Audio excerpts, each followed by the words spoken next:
Un comienzo breve. Las campanas tocaban a alarm, y bajo la alta cúpula brillaban las espadas. La sangre se mezclaba con la cera. La gente se precipitaba hacia las puertas y la ciudad contenía la respiración.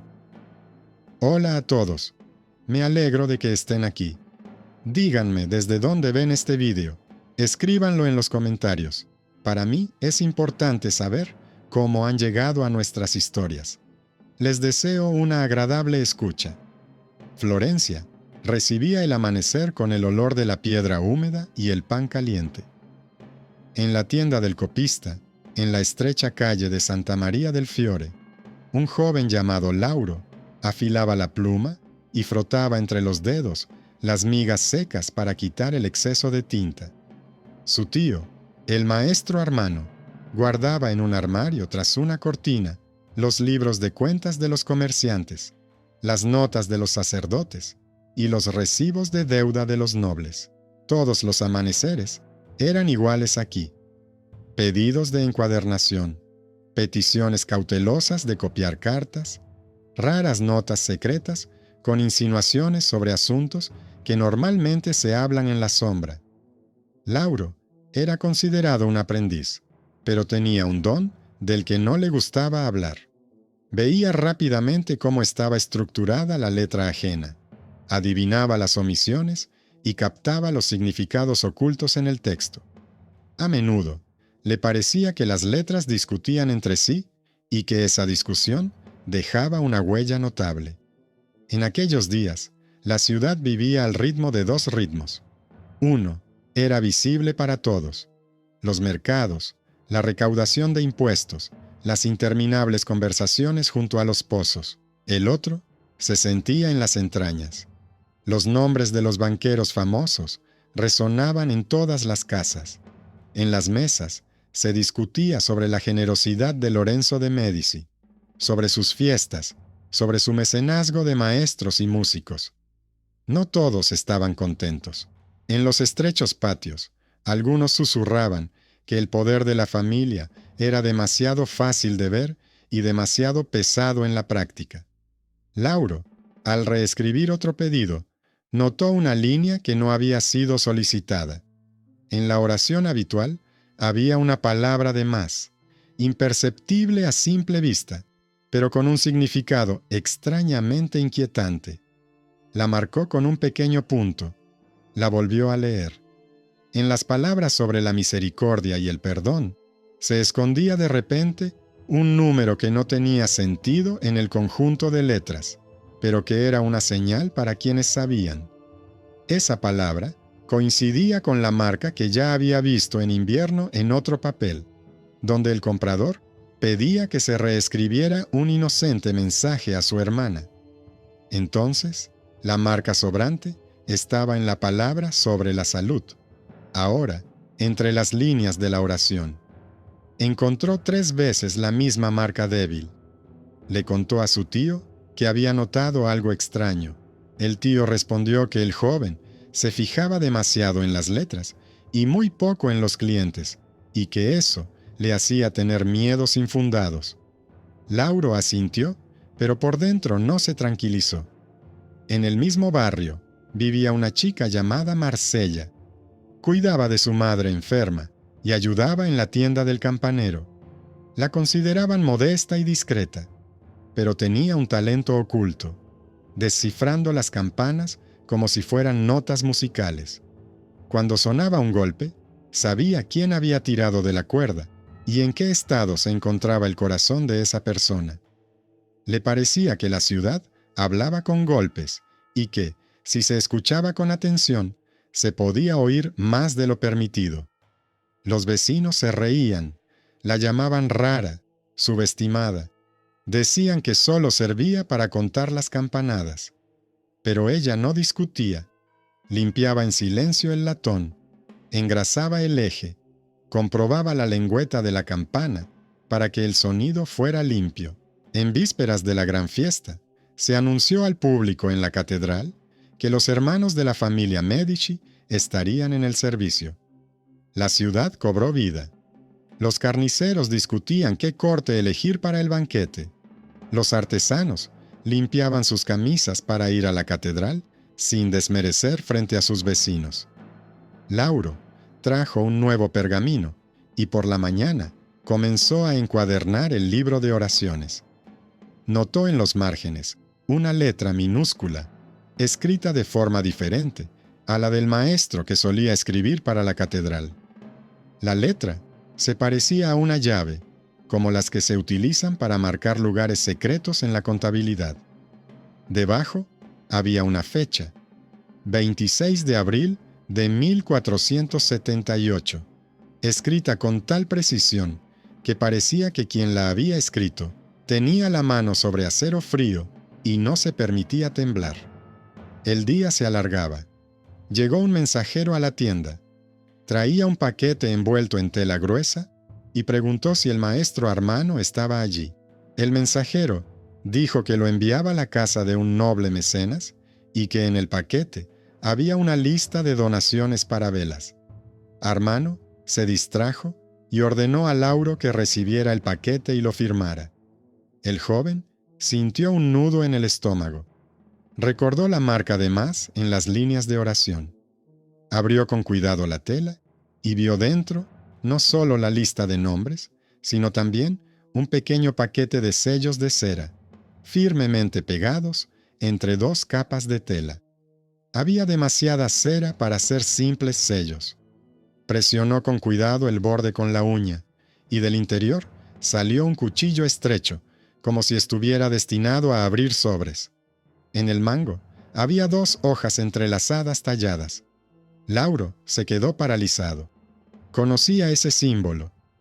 El año pasado había uno igual en el cordón con el que ataban la bolsa en la casa donde llevaba las listas de deudas. Recordó el apellido que en la ciudad se pronunciaba en voz alta o en susurros. Todo encajó en su cabeza. El joven llevó el paquete a su tío. Este le ordenó que devolviera el paquete al mensajero y que no lo abriera, diciendo que cualquier explicación traería desgracias, que la inteligencia a veces es más peligrosa que la estupidez. Pero Lauro ya había tomado una decisión. Pensó que o bien se equivocaba, y entonces se disculparía, o bien tenía razón, y entonces la demora se convertiría en un delito.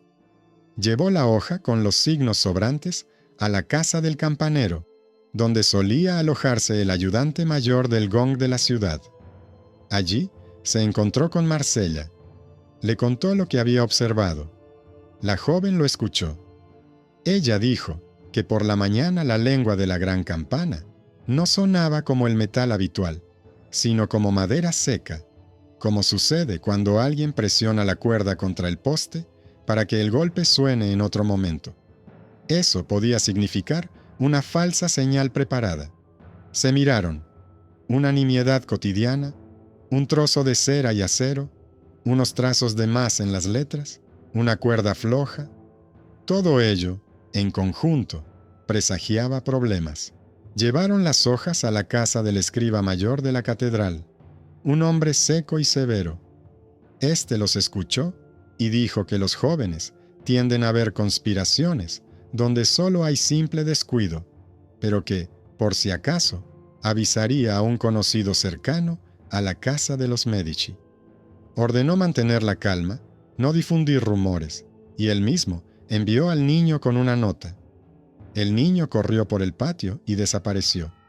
Marcella, al volver a las cuerdas, vio a 2 personas con capas oscuras en el callejón. Parecían comerciantes. Uno tenía la mano en las costillas, como si llevara debajo de la ropa un vendaje al que no estaba acostumbrado. Eso no probaba nada, pero la chica lo recordó. Llegó el día del servicio. La catedral respiraba entre los hombros de la gente. Las velas ardían con un fuego uniforme. Las campanas sonaron tranquilamente, como siempre antes de un acontecimiento importante. En la plaza principal, la gente se agolpaba en un lento flujo. La catedral estaba abarrotada, pero no se respiraba mal. La ciudad tenía la costumbre de quedarse cerca y mirar hacia aquellos a quienes habían venido a ver. Los hermanos de la casa Medici eran el centro de atención. Alguien señaló que el menor de ellos había llegado más tarde de lo habitual. Alguien dijo que parecía cansado. Todo sonaba como las palabras habituales antes de una gran oración. El primer golpe se produjo cuando la gente levantó la cabeza al oír las palabras en latín. Bajo la cúpula se produjo un breve destello metálico. Al principio, nadie entendió lo que había pasado. Luego, se vio que uno de los hermanos se agarraba el costado y la sangre le caía sobre el mármol. Otro se llevó la mano al cuello y comenzó a alejarse hacia la puerta lateral. Parte de la gente decidió que se trataba de un desmayo por el calor sofocante. Otra parte vio los rostros de personas a las que odiaban desde hacía mucho tiempo. El día festivo se convirtió en un instante en el que no gritaba la garganta, sino el corazón. Las campanas debían llamar a la calma, pero en lugar de eso, comenzaron a sonar descoordinadamente. Alguien tiró de la cuerda en el momento equivocado. La gente comprendió que en la ciudad no solo era fiesta. Bajo la cúpula se levantó un murmullo. Los que habían venido con cuchillos comenzaron a abrirse paso hacia la salida. En la plaza, la gente recordaba viejos rencores, sopesaba el miedo reciente y elegía bando. Marcela corrió hacia la cuerda y la tensó para que el sonido fuera alto y prolongado. Era un golpe que en la ciudad se conocía como señal de alarma, que exigía reunirse en el palacio para celebrar un consejo. El polvo de la cuerda se le posó en las manos. La joven no le prestó atención. Lauro, de pie junto a la puerta, intentaba contener a los invasores. Se fijó en uno de los mercaderes con una capa oscura. Este apretaba la empuñadura, en la que había 2 hojas. Lauro comprendió que había acertado en su suposición. El joven agarró el brazo de su oponente, sin saber pelear con elegancia, sino solo como aprenden aquellos que cargan pesadas pilas de libros. Ambos cayeron al suelo. El cuchillo golpeó la piedra, salió volando y desapareció entre los pies de la gente. El hombre se lanzó y corrió hacia el pasillo lateral. Lauro no logró alcanzarlo, pero recordó cómo había apartado el pestillo de la puerta lateral, como si supiera de antemano cómo funcionaba. Entre la multitud se distinguía un hombre vestido como un modesto comerciante de Pisa. No era florentino. Se llamaba Ruggiero y había venido a la ciudad en busca de telas. Lo recibían con frialdad, lo mantenían a distancia. Pero Ruggiero tenía una extraña costumbre. No medía el tiempo con un reloj de arena, sino con los golpes de campana, y su memoria relacionaba el ritmo de la ciudad con el ritmo de las transacciones comerciales. Se dio cuenta de que por la mañana la campana daba un golpe de más entre 2 golpes correctos.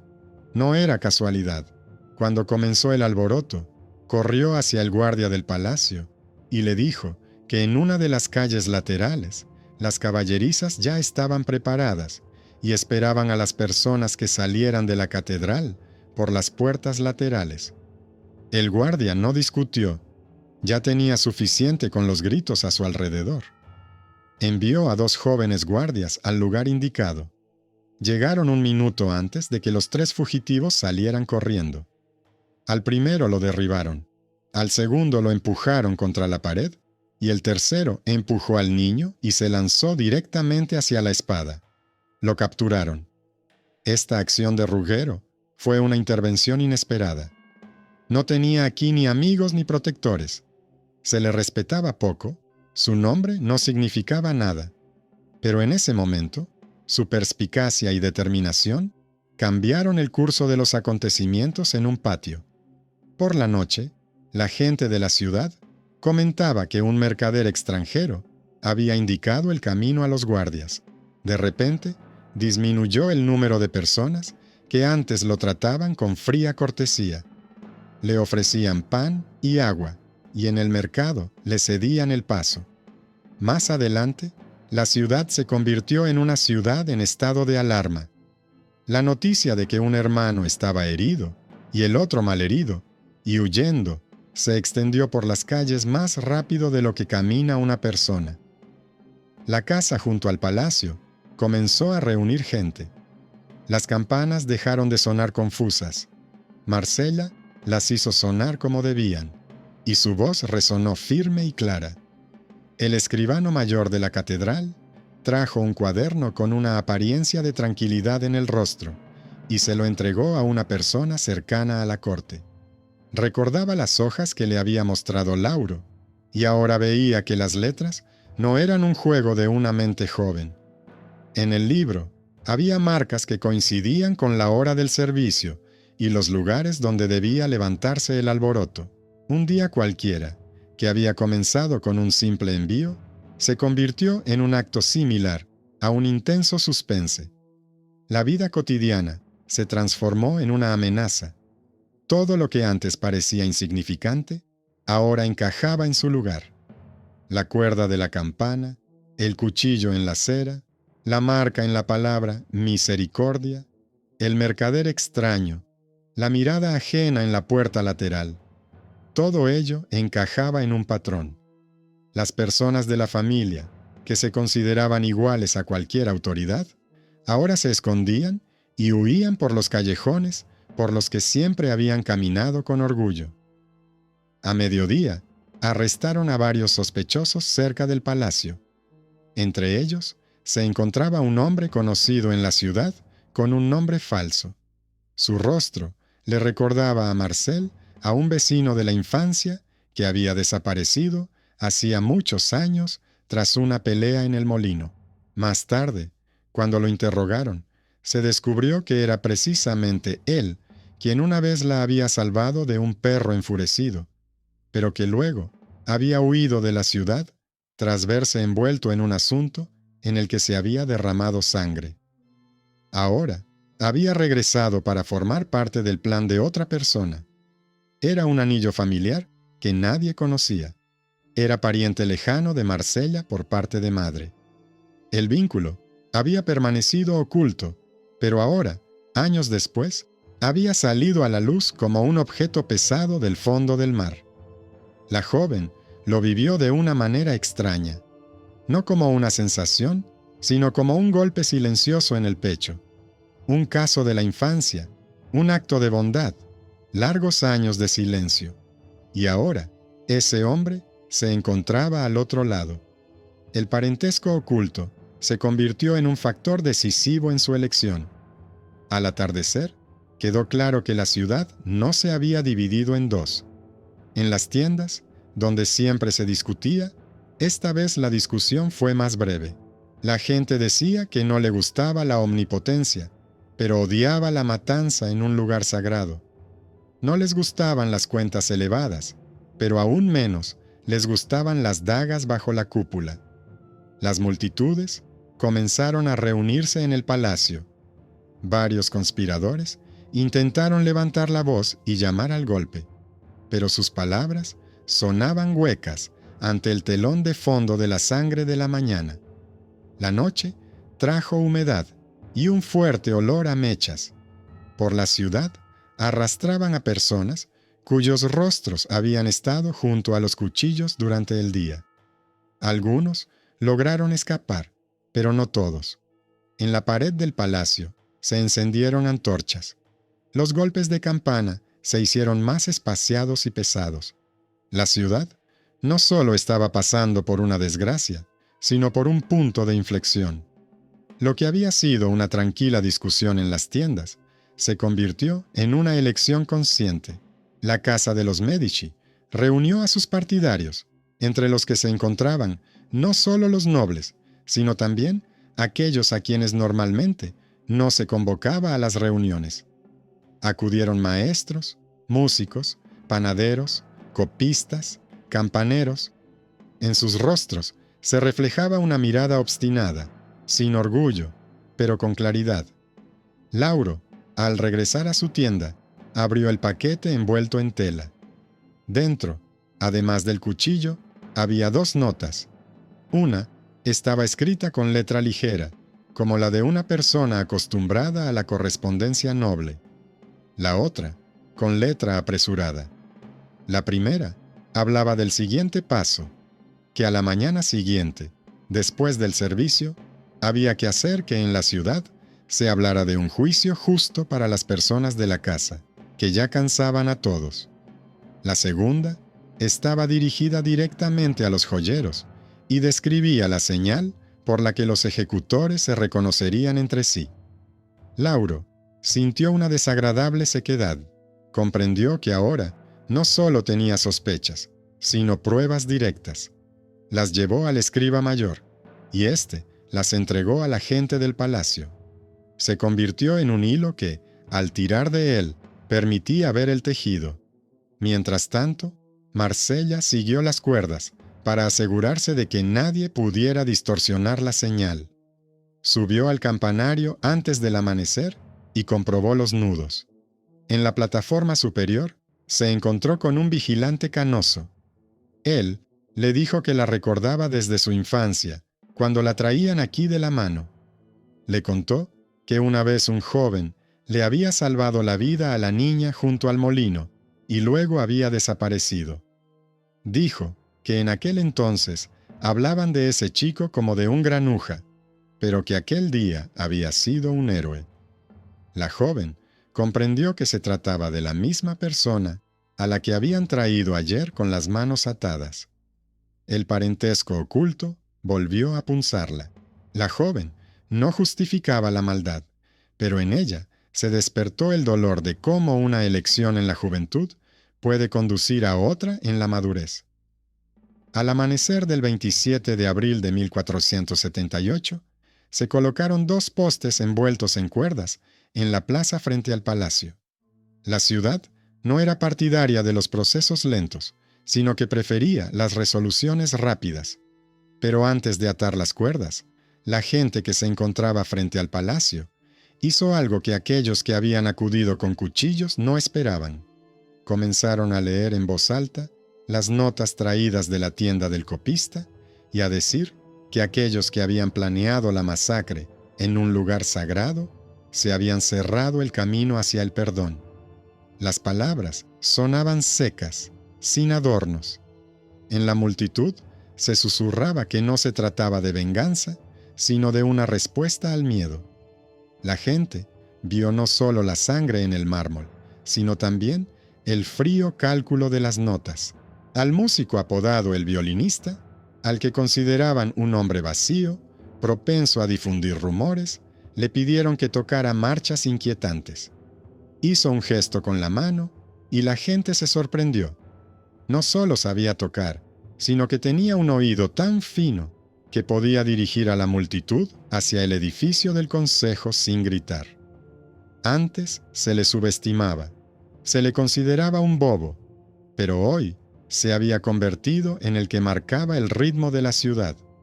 Su violín sonaba uniforme y lacónico. La gente seguía la música como si siguiera una indicación clara.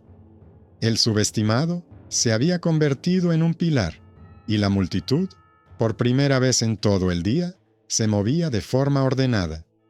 Ese mismo día, ocurrió algo que convirtió definitivamente la conversación sobre el estatus en una conversación sobre la maestría. En el patio del palacio, estalló una disputa entre un noble caballero y un simple maestro cerrajero. Era necesario reforzar los pasillos laterales para impedir que los conspiradores liberaran a los suyos. El caballero consideraba que era mejor poner más gente. El artesano decía que había que cambiar la posición de los cerrojos e insertar una espiga adicional. Entonces 3 personas sustituirían a 10. Antes no le escuchaban, pero ahora no había tiempo. El artesano talló rápidamente una ranura, clavó la espiga y comprobó el funcionamiento. Cuando, 1 hora más tarde, un grupo de personas golpeó las puertas, intentando insistidamente quitar los cerrojos, la estructura modificada resistió. Las personas que estaban detrás de la puerta perdieron unos minutos preciosos y los guardias lograron rodearlas. La multitud vio cómo el artesano cambió el resultado de la refriega con una sola decisión. El destino reconoció que la habilidad era más importante que el título. Fue un giro evidente cuando el talento oculto frente al estatus se convirtió en la norma por un día. Al mediodía, llegó al palacio un hombre con ropas lujosas que nadie esperaba. Era el tutor de la casa, que normalmente se mantenía al margen de los juegos políticos. Trajo consigo a una docena de hombres armados y una bolsa llena de monedas. Les dijo a los que organizaban la defensa que hoy cubriría los gastos de seguridad, el pan para la multitud y el aceite para las antorchas. Ordenó a sus hombres que se colocaran en los pasillos más estrechos. Su intervención fue una bendición inesperada. Cuando le preguntaron por qué lo hacía, respondió a través de un asistente que cuando se derrama sangre en un lugar sagrado, hay que posponer la disputa sobre los privilegios comerciales, porque sin paz no habrá comercio. Su acto fue una señal clara. No todos los ricos piensan solo en sus propios intereses. Esta intervención influyó en el estado de ánimo de la multitud, en la confianza de la guardia y en el hecho de que la ciudad se pusiera del lado de quienes rechazaban la matanza como forma de resolución. Al atardecer del segundo día, Lauro estaba tan fuerte como cansado. Comprendió que, al firmar cada letra con cuidado, había asumido la responsabilidad no solo del texto, sino también del significado. Llevó otro pergamino. En él figuraba la lista de quienes habían acudido a la tienda en las últimas semanas y habían pedido que se reescribieran textos inocentes con marcas superfluas. Sus nombres coincidían con los de los detenidos. El escriba del palacio sonrió por primera vez en todo el día. Dijo que, a veces, el destino de la ciudad depende de si un alumno ve una raya de más en una palabra. Marsella estaba de pie junto a las campanas y sujetaba la cuerda como si estuviera reteniendo un barco en el muelle con una fuerte corriente. Le dolían las manos, pero no las soltaba. Le pareció que todos los golpes se unían en una gran voz que decía que la ciudad había elegido el orden. La joven sabía que en su interior se había instalado el dolor por un pariente que se encontraba al otro lado. Decidió hacer lo que le parecía único posible. Acudió a uno de los consejeros del palacio y le pidió que le permitiera decir quién era uno de los detenidos y cómo le había salvado la vida en el pasado. Dijo que no era una justificación, sino una petición para que el juicio no fuera una fría venganza, sino una decisión firme. El consejero la escuchó y dijo que tendría en cuenta ese detalle a la hora de dictar sentencia. Ordenó que se anotaran sus palabras. Así, el parentesco oculto no cambió el resultado, pero sí el tono de la sentencia. En lugar de un castigo instantáneo, uno de los hombres recibió una pena de prisión y destierro, en lugar de la horca.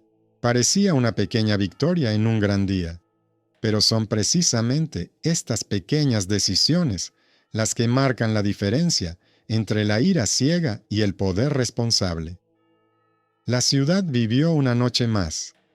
A la mañana del tercer día, apareció en la tienda del campanero un mensajero de una casa cercana al palacio. Traía una pequeña bolsa y una carta. En la carta se decía que la casa agradecía al taller de campanas la precisión de la señal en los momentos más difíciles. La bolsa era modesta, pero bastaba para reemplazar las cuerdas desgastadas y comprar aceite para el eje. La gente de la tienda sonrió. Ese día, por primera vez, le pidieron a Marcela que mostrara cómo afinaba el golpe y la escucharon sin burlarse. La subestimada se convirtió en maestra, y esto no se reconoció con palabras, sino con una petición de trabajo. Ruggero, un comerciante de Pisa, se disponía a partir. Su camino continuaba hacia Lucca. En la plaza, un hombre de la Guardia Municipal se le acercó y le entregó una breve nota del consejero. En la nota se decía que el forastero había ayudado a la ciudad en un momento difícil y que su nombre sería mencionado en términos elogiosos al analizar los acontecimientos. Le ofrecieron escolta hasta el puesto fronterizo. El forastero de ayer no se marchó como un paria, sino como un huésped al que se despedía con miradas de respeto. El benefactor inesperado se convirtió en uno de los suyos por un día, y eso fue suficiente para que la ciudad recordara una simple conclusión. La honorabilidad a veces no viene de la sangre, sino de la elección. En aquellos días se levantaron en pie de guerra las casas de aquellos que habían planeado la masacre. Se evaluaron sus propiedades y se anotaron sus nombres en los libros. Algunos de ellos intentaron pedir clemencia, alegando antiguos servicios prestados a la ciudad, pero en respuesta se les dijo que los servicios prestados no borraban la sangre del mármol. La firme claridad sustituyó a los ruidosos discursos. Había guardias en los puentes y antorchas encendidas en las esquinas. Las campanas finalmente callaron. La ciudad, que había sobrevivido al golpe en la catedral, se puso del lado de la casa de los Medici, no por amor a las fiestas, sino por simple aritmética. Un cuchillo en el templo es más caro que cualquier ofensa.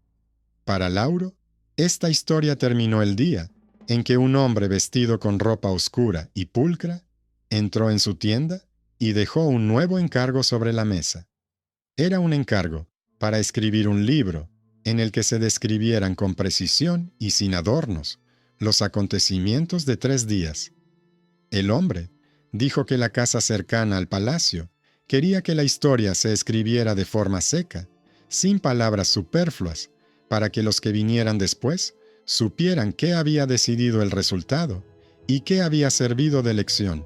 Dijo que en el libro se incluirían los nombres de aquellos que se habían destacado.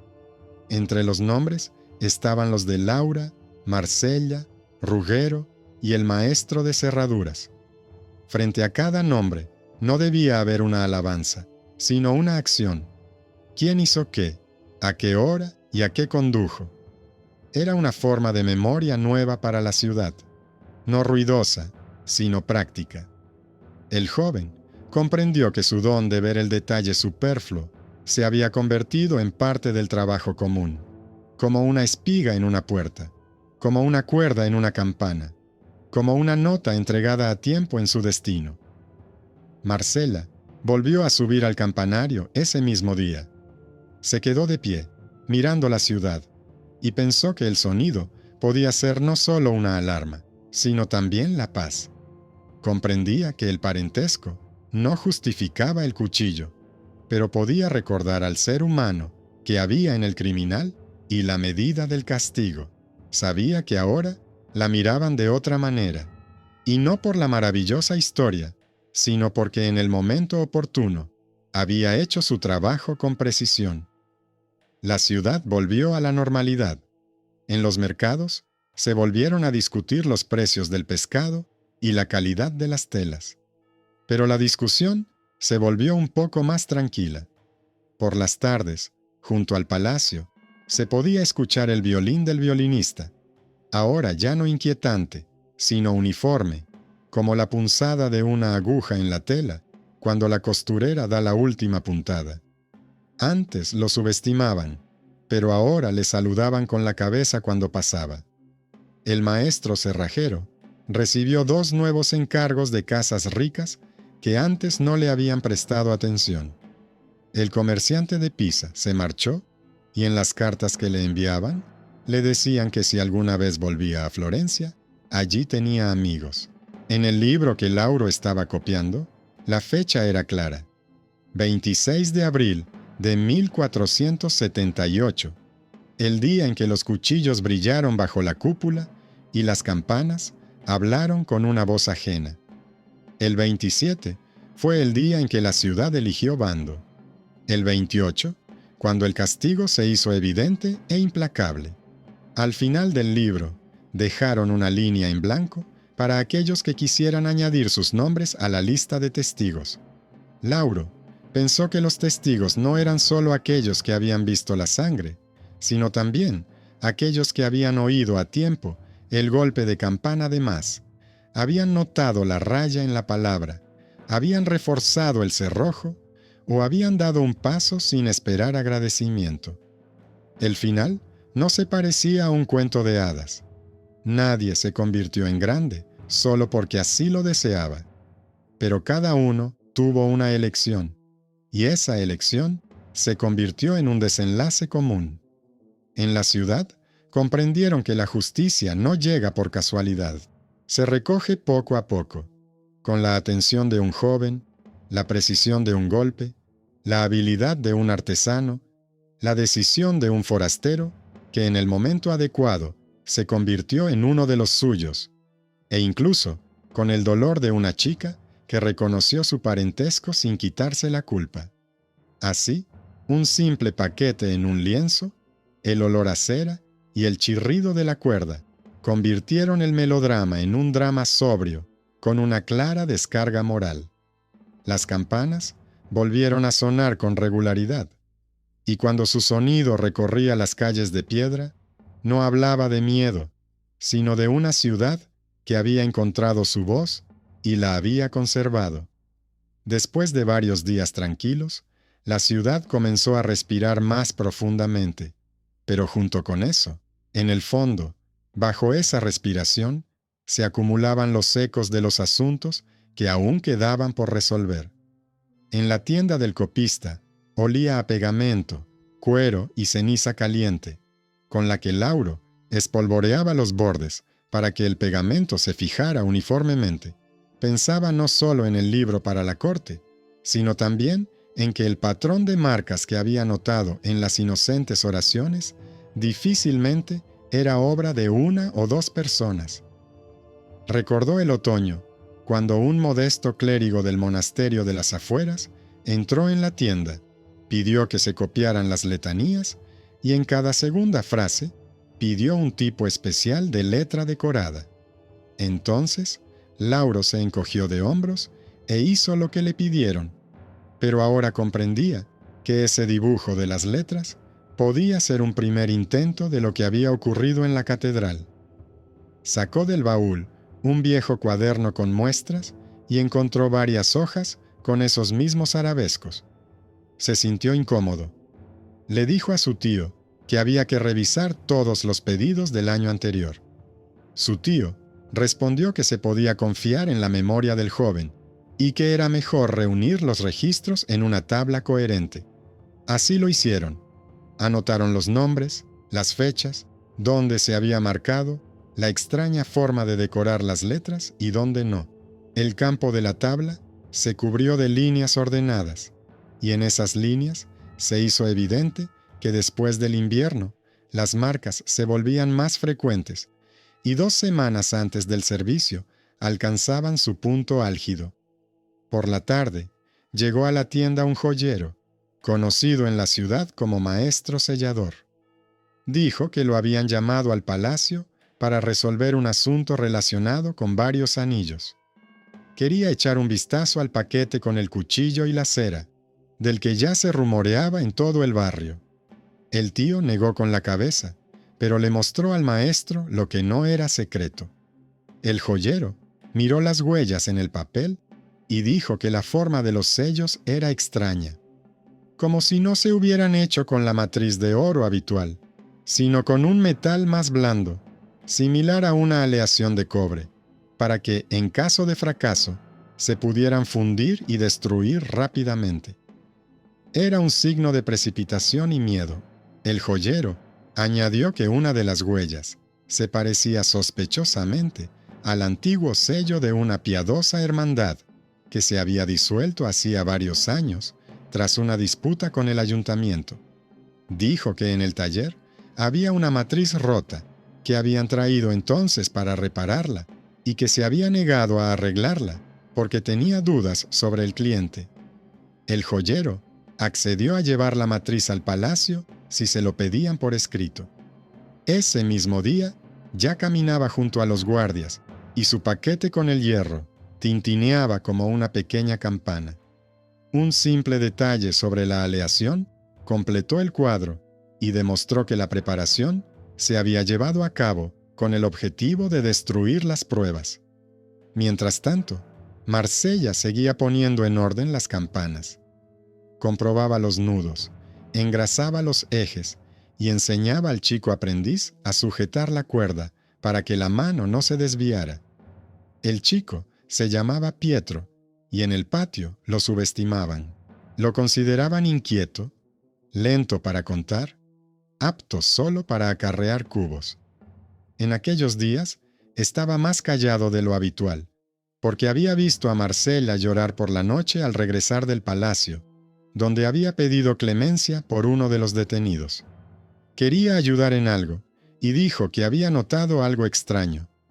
Alguien había cambiado el nudo inferior por una cuerda fina que se podía cortar fácilmente. Lo dijo en voz baja, avergonzado, pero Marcela comprendió que no era una tontería, sino una observación importante. Le pidió que buscara un trozo de cuerda vieja en el taller, que le mostrara cómo fijar mejor el nudo, y repitió con él todo el esquema de la suspensión. Vio que Pietro era preciso, meticuloso y nada perezoso en esta tarea. Al atardecer, ya hacía los nudos mejor que el ayudante mayor. El chico subestimado se convirtió en parte del equipo. Pronto se dieron cuenta en el palacio de que el repique no solo era preciso, sino también económico. La cuerda había dejado de desgastarse más rápido de lo habitual. Pietro escuchó por primera vez de personas ajenas que su trabajo daba resultados. A la mañana siguiente, un hombre con una capa gris se acercó al banco del copista. Dijo que venía del monasterio de las afueras, donde antaño encuadernaban libros para el ayuntamiento. Traía un paquete estrecho, dentro del cual había un viejo cuaderno con ejemplos de caligrafía. En la primera hoja se indicaba que el cuaderno se utilizaba para enseñar a los jóvenes copistas. Las hojas olían a cera y humedad. Lauro abrió el cuaderno y vio los familiares arabescos, que consideraba solo una costumbre decorativa de un viejo maestro. Ahora comprendía que esos arabescos podían convertirse en signos. En los márgenes del cuaderno había números escritos a lápiz, y estos números coincidían con los relojes de la ciudad. Resultaba que alguien había transformado hacía mucho tiempo la decoración de las letras en un código. Lauro le dijo a su tío que era tarde para sentirse culpable, pero que había que llevar el cuaderno al palacio para que los responsables vieran la raíz del problema. El tío estuvo de acuerdo. Esta medida no prometía gloria, pero permitía llevar el hilo hasta el principio, en lugar de cortarlo a mitad de camino. En esos mismos días, la desgracia se abatió sobre la casa de Marsella. Su madre enfermó más gravemente de lo habitual. El médico que atendía a su barrio dijo que necesitaban hierbas que no se podían conseguir a buen precio en la ciudad. Marcella comprendió que no tenían suficiente dinero. No fue a pedir limosna, sino que le pidió al escribano mayor un trabajo temporal, revisar las listas, volver a comprobar los nombres y las cantidades de las donaciones, para que no hubiera errores en los libros de la ciudad. Él aceptó y prometió pagarle honestamente. La joven se puso manos a la obra, aunque estaba cansada de los campanas. No se quejó.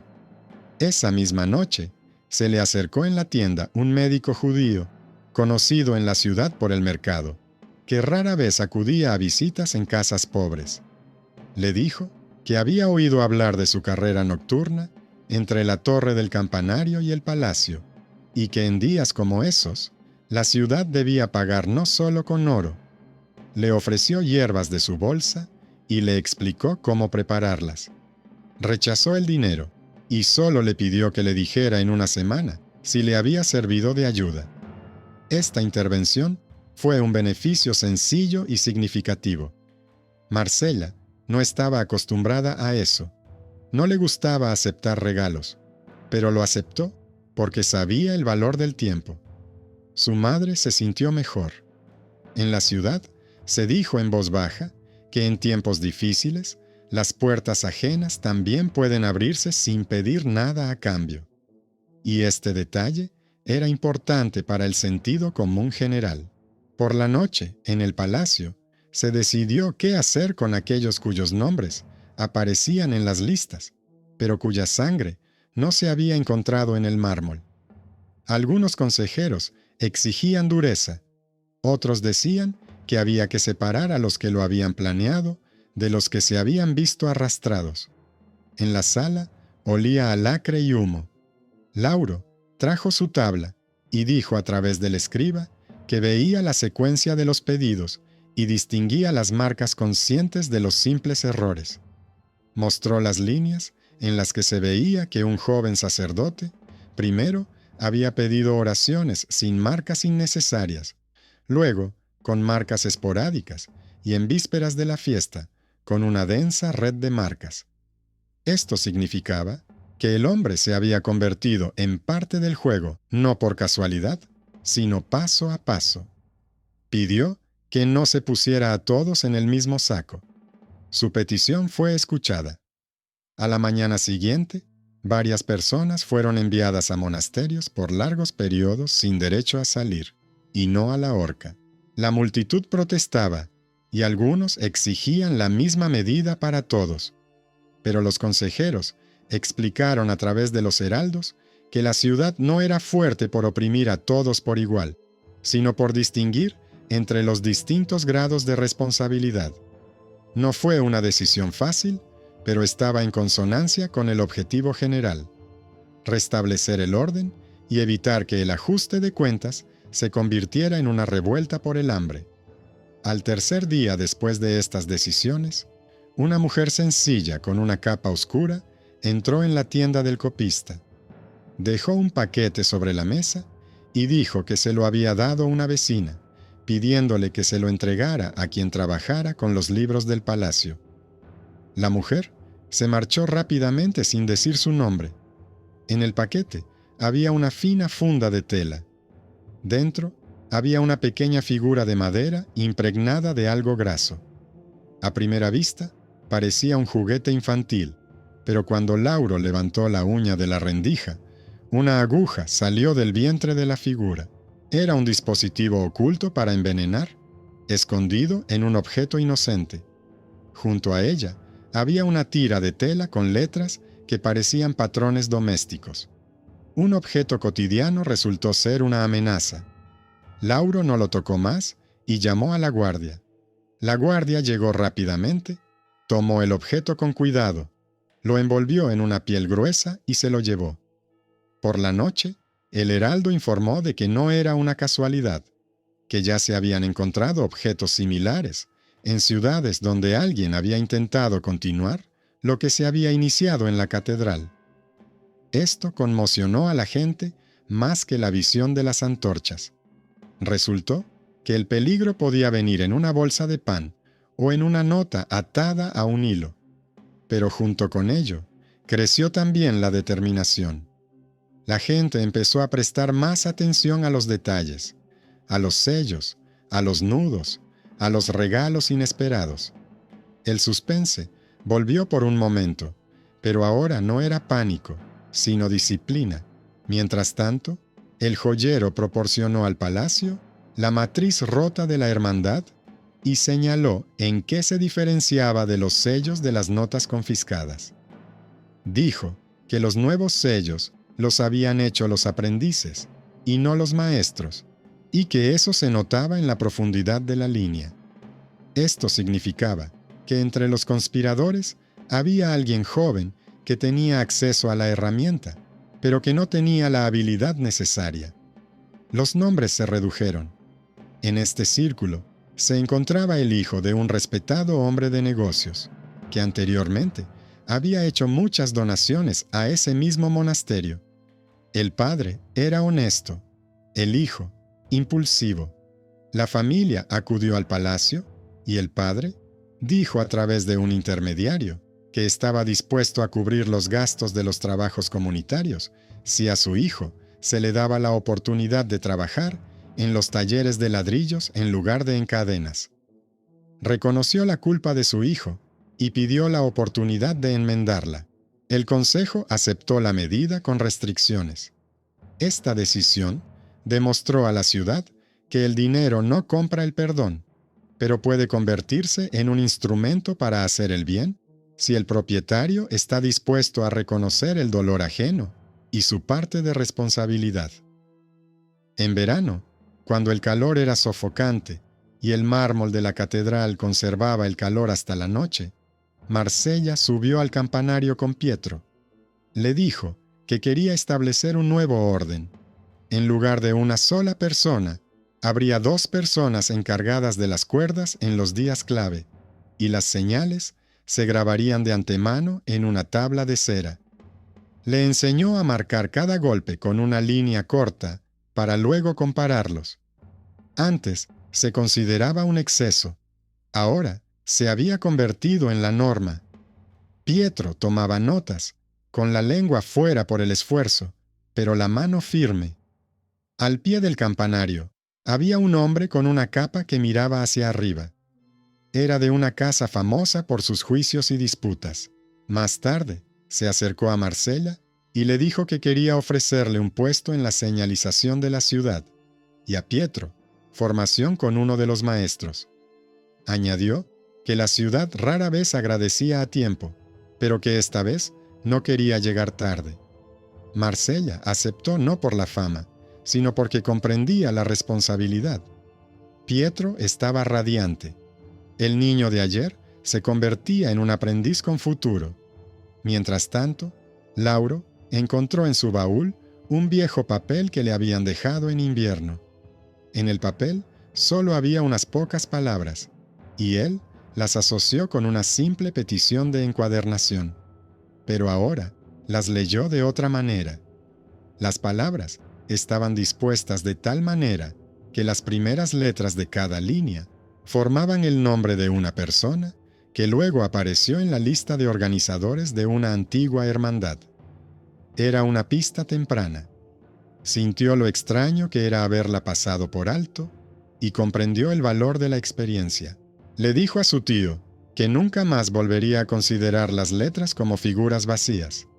Su tío sonrió por primera vez en muchos días. Dijo que la ciudad necesitaba gente que supiera ver y no tuviera miedo de informar. El joven comprendió que no elegía un oficio para ganarse el pan, sino un oficio como parte del orden. Fue una elección silenciosa e interior, que a menudo es más importante que las palabras grandilocuentes en la plaza. Al cabo de un tiempo, se organizó en el palacio una lectura pública del libro de acontecimientos en el que había trabajado Lauro. Lo hicieron sin pompa. El heraldo leía por días y horas quién había hecho qué golpe se había producido, qué hoja se había entregado, dónde estaba el maestro cuando le llevaron la antorcha, dónde el mercader extranjero había mostrado las caballerizas. Los nombres sonaban con la misma voz.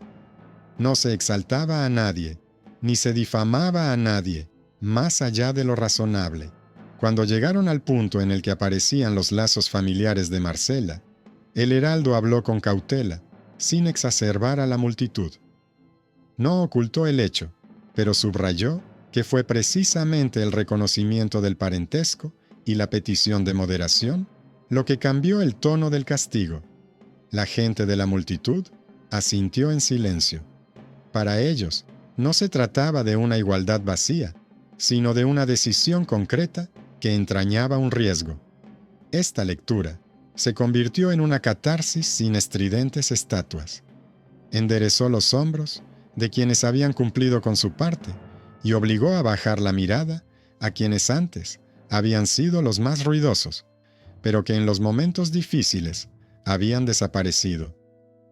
Semanas después de los acontecimientos de la primavera, regresó a la ciudad un vagabundo de los caminos, al que muchos consideraban un cuentista sin sentido y un coleccionista de rumores.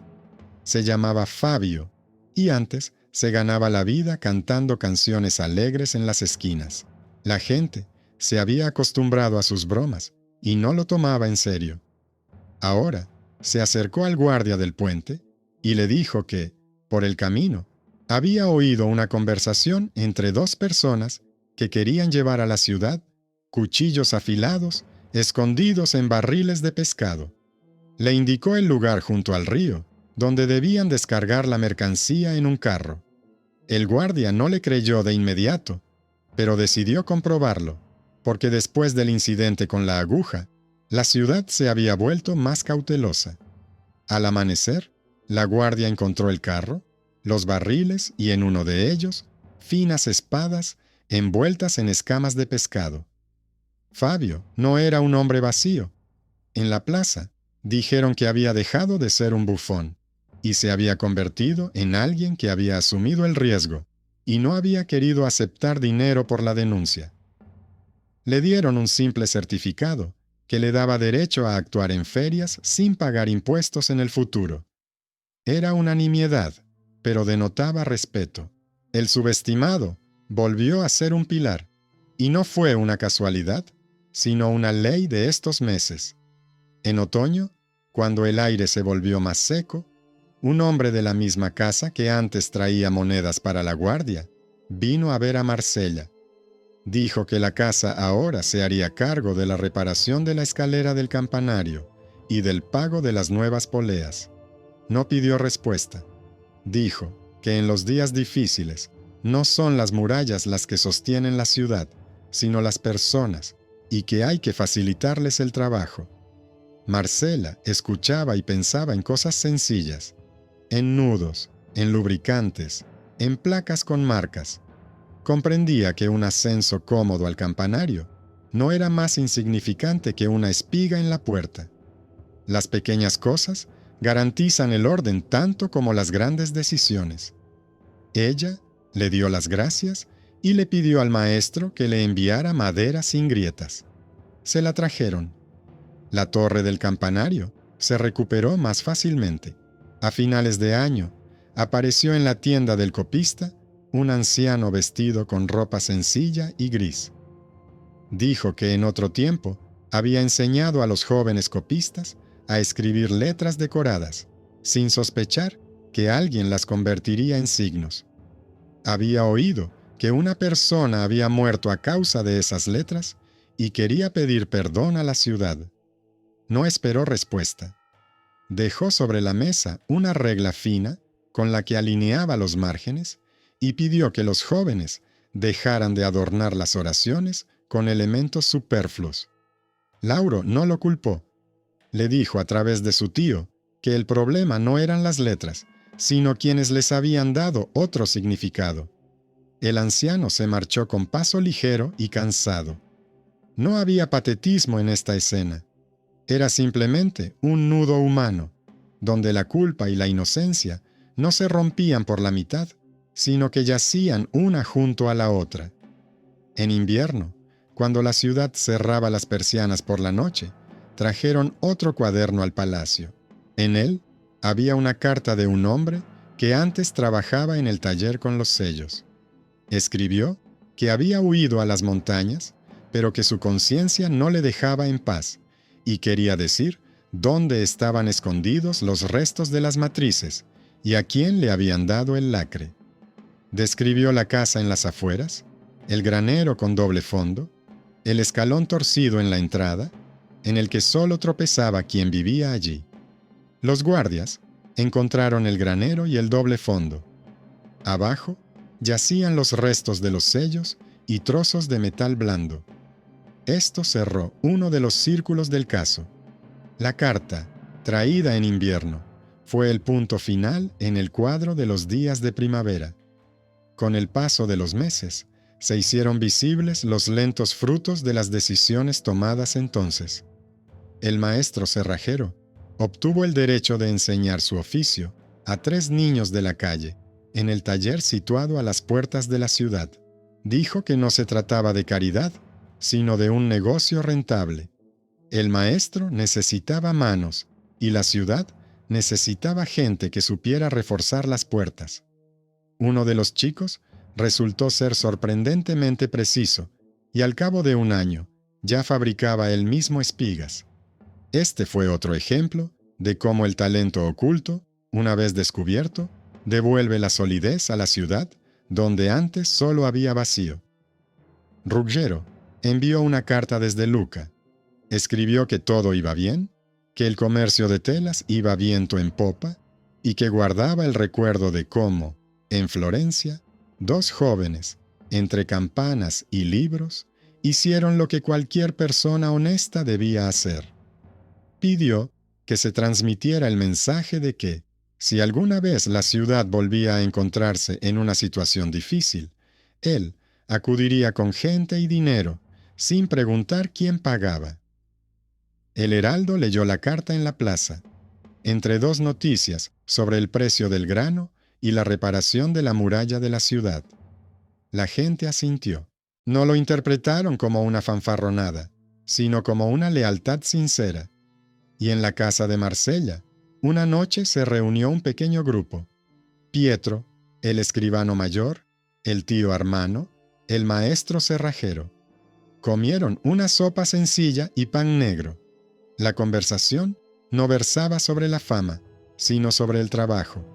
Discutían cuántas veces sonaba la gran campana en caso de peligro, cuál era la mejor forma de elaborar las tablas de cálculo para que se pudieran ver los picos de actividad, cómo guardar los sellos para que nadie sustituyera el metal blando por uno más resistente. Discutían, pero con calma. Cada uno tenía su área de responsabilidad y todos entendían que su trabajo conjunto no consistía en cantar una sola canción, sino en mantener un ritmo constante por tercer año consecutivo. No era espectacular, pero era precisamente ese orden el que hacía que la ciudad fuera sostenible. En primavera, bajo la cúpula de la catedral, volvieron a encenderse las velas, pero esta vez sin dagas ni alarma. El mármol estaba limpio. En un rincón había un banco que se había colocado para que la gente pudiera mirar la piedra y recordar que entonces hubo un golpe y hubo una elección. A veces, Fabio, que había llegado de lejos, se sentaba en el banco y tocaba las cuerdas con el dedo, tocando en voz baja. Su sonido ya no era inquietante, sino claro. Decía que recordaba lo divertido que era vivir en una ciudad donde todos lo consideraban un bromista, y que un día, simplemente, hizo lo que había que hacer. Los niños escuchaban y preguntaban a los mayores por qué había una placa con fechas colgada junto al banco. Les respondían con palabras sencillas. Les decían que aquel día la gente no se convirtió en héroes, simplemente hicieron su trabajo y no miraron para otro lado. Eso fue suficiente para que la ciudad siguiera adelante. Al final de este largo camino, Lauro encuadernó el libro de los acontecimientos, le añadió otra hoja, una tabla de marcas que ayudaba a distinguir la casualidad del designio, y ató cuidadosamente la cinta. No se sentía importante. Sentía que en la ciudad se había afianzado una nueva forma de vivir. Mirar en fila, escuchar el golpe, no adelantarse sin motivo, pero tampoco apartarse cuando llegaba el momento de dar un paso. Le parecía que ahora las palabras de sus cuadernos ya no discutían entre sí, sino que se erigían como piedras en un muro. Sostenían el techo para que las familias pudieran vivir bajo él, discutir el precio del pescado y enseñar a los niños una letra que no sería un signo secreto para nadie. Era un final sencillo, en el que la justicia emocional no llegaba en forma de milagro estrepitoso, sino como fruto de muchas decisiones tranquilas. Y si alguna vez alguien pregunta qué cambió el curso de aquellos días, en el libro no aparecerá el nombre de una sola persona, sino una cadena de acciones, un comerciante extranjero, una línea precisa en la tabla, una espiga en la puerta, un nudo en la cuerda, hierbas en la mesa, cartas del camino, y además una silenciosa petición de clemencia para un hombre que sufre y que, aún así, es culpable. Así es como la ciudad se elige a sí misma de nuevo, sin palabras grandilocuentes, pero con una cuenta clara. Las campanas sonaban cálidas y uniformes en aquellos días, y ese sonido no era una canción heroica, sino el ritmo de trabajo de un lugar donde la vida es más importante que el juego de dagas.